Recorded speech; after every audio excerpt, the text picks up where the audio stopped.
Breaking news from New South Wales, an emergency warning just reissued for a bushfire burning out of control in the Hunter region. Yeah, hundreds of firefighters have been working through the night to contain the blaze, which is being fuelled by very strong winds. Our Sky News reporter Charlotte Mortlock joins us from Anna Bay. Charlotte, what's it like on the ground?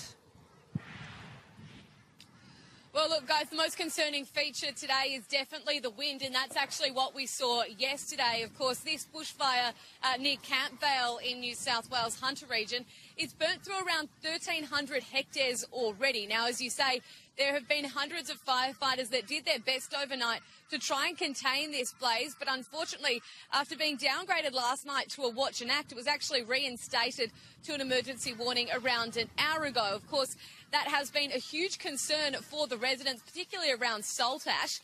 Around 1,000 residents yesterday were informed that it was simply too late to leave and they needed to take shelter as the fire approached. We've spoken to quite a few residents on the ground here. They all seem to have gathered at the main area, a place where it's called Paul's Corner, to try and comfort each other. They had dogs and pets inside the grocery store as the fire approached. And what was a pretty scary few hours for them, they didn't know whether they would be returning home to a house at all or whether it would be burnt to the ground. But at this stage, the New South Wales RFS, they have said that there has been no homes lost in these fires so far, but there has been some structural damage. Now, roads across this region, many of them are closed as firefighters try to get to the forefront of these blazes and try and bring them under control. But of course, as I say, the main concern is the wind. Yesterday, around 3:45 p.m. at Newcastle Airport, which is very, very close to where these fires are burning, a wind gust of 85 kilometres an hour was recorded.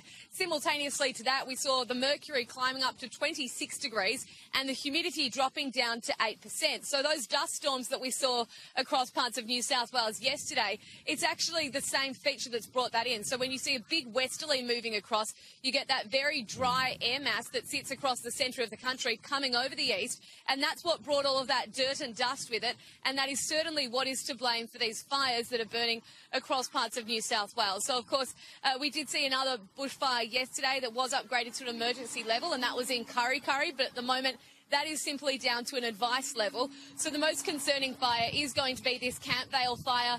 And this afternoon, the winds will continue to pick up. You can probably tell that it's pretty windy here behind me. And the mercury will rise. And that's going to be a pretty confronting few hours for firefighters and also residents across this region as they try and protect their homes. Many of them have been out this morning. They're clearing their gardens. They've got their hoses out and they're doing anything they can to try and take any precautionary measure to protect their homes.